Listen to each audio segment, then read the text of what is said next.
Hello नमस्कार दोस्तों आज हम बात करेंगे सिखों के पांचवें गुरु अर्जुन देव जी का जन्म सन 1563 ईस्वी को पंजाब के गोविंदवाल साहिब में हुआ था। अर्जुन देव जी की उम्र 16 वर्ष की हो गई तो सन 1936 ईस्वी में उनका विवाह श्री कृष्णचंद्र जी की पुत्री गंगा जी से हुआ। उनका विवाह जिस स्थान पर हुआ वहाँ आज भी एक सुंदर गुरुद्वारा बना हुआ है। गुरु अर्जुन देव जी को गुरु गद्दी की प्राप्ति गुरु रामदास जी ने अपने पुत्र गुरु अर्जुन देव जी को लाहौर भेजा था। वहाँ से गुरु अर्जुन देव जी को अपने पिता को 3 चिट्ठियां लिखी थी जिसमें उन्होंने पिता से मिलने की इच्छा व्यक्त की थी। गुरु रामदास जी इस चिट्ठी पाकर बहुत खुश हुए। उन्होंने हर प्रकार से गुरु अर्जुन देव जी को गद्दी योग्य समझा। उन्होंने अपने भाई गुरदास और बड़ा जी से इसके लिए परामर्श लिया। गुरु रामदास जी ने सिख संगत के सामने गुरु अर्जुन देव जी को 500 रुपए दिए। गुरु अर्जुन देव जी ने पैसे और नारियल लेकर 3 परिक्रमा करके गुरु नानक जी के गद्दी को माथा टेका। इस तरह गुरु अर्जुन देव जी को गुरु गद्दी मिली। उन्होंने समस्त सिख समुदाय के साथ मानवता की भलाई करने का प्रण लिया था। गुरु अर्जुन देव जी की शहादत का कारण गुरु अर्जुन देव जी की शहादत के लिए 3 लोग प्रमुख जिम्मेदार थे। गुरु जी का बड़ा भाई पृथ्वीचंद चंदू और अकबर का बेटा जहांगीर चंदू अपनी बेटी का विवाह गुरु अर्जुन देव जी के बेटे से करना चाहता था। इसके लिए गुरु जी ने सहमति नहीं दी, इसलिए वह गुरु जी से नफरत करता था। गुरु अर्जुन देव जी का बड़ा भाई पृथ्वीचंद से उनसे गुस्सा करता था क्योंकि उसे गुरु गद्दी नहीं प्राप्त हुई थी। कुछ दिनों बाद अकबर की मृत्यु हो गई और उसका बेटा जहांगीर दिल्ली का शासक बन गया।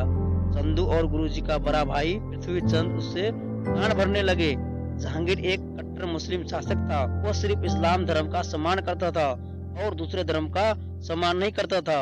गुरु अर्जुन देव जी द्वारा किए जा रहे थे सामाजिक और धार्मिक कार्यों को वो पसंद नहीं करता था। ऐसा माना जाता है कि जहांगीर इस बात से नाराज था कि गुरु अर्जुन देव जी के उसके बागी पुत्र शाहजादा खुसरो की शरण दी थी, इसलिए जहांगीर गुरु अर्जुन देव जी से बदला लेना चाहता था। जहांगीर ने गुरु अर्जुन देव जी से कहा, तुम मेरे बागी पुत्र को शरण दी है, इसलिए तुम्हें 2 लाख रुपए का जुर्माना देना पड़ेगा, वरना तुम्हें शाही दंड दिया जाएगा। जब इस बात के लिए गुरु अर्जुन देव जी तैयार नहीं हुए तो चंदू ने अपनी पुत्री का विवाह उनके बेटे से करने का प्रस्ताव रखा और कहा कि सिखों ग्रंथ के में मोहम्मद साहिब की स्तुति लिखनी होगी। इस तरह से 2 लाख रुपए का जुर्माना माफ हो जाएगा। दोनों ही बातों को गुरु अर्जुन देव जी ने मना कर दिया। गुरु अर्जुन देव जी द्वारा शरीर त्यागना। जब गुरु अर्जुन देव जी ने चंदू की दोनों बातों से मानकर इनकार कर दिया, उन्हें एक गर्म देह तवे में उबलते हुए पानी में बिठा दिया गया। जब इस बात से अन्य सिखों को पता चला कि मुगलों और सिखों में संघर्ष शुरू हो गया, जो कि सिख उन्हें बचाने आ रहे थे, उन्हें जहांगीर के सिपाही उनको मार देते। गुरु अर्जुन देव जी ने अपने साथियों को शांत रहने के लिए कहा इसे परमेश्वर का आदेश समझा जाए। बार बार चंदू ने अपनी बात मानने को कह रहा था, उसमें गुरु जी मना कर देते थे। चंदू ने गुरु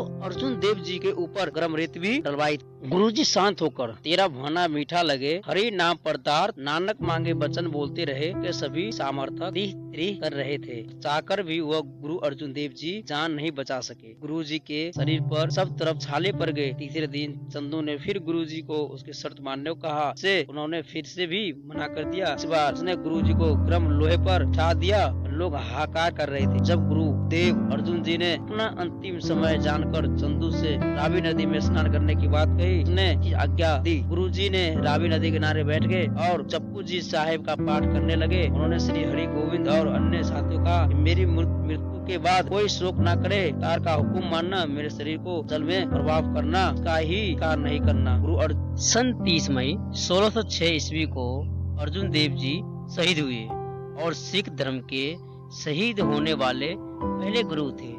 शहीदों के सर ताज और शांति पुंज थे।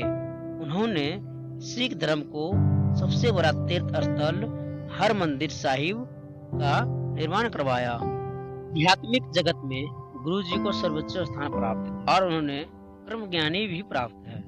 गुरु ग्रंथ साहिब में 30 रागों में गुरु जी वाणी संकलित है। गणना की दृष्टि से गुरु ग्रंथ साहिब में सर्वाधिक वाणी में पंचम गुरु का ही है।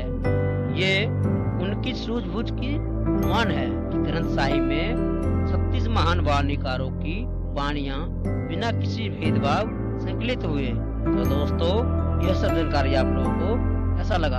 अगर अच्छा लगा तो इस वीडियो को लाइक करें, चैनल को सब्सक्राइब करें। जय हिंद, जय भारत, धन्यवाद।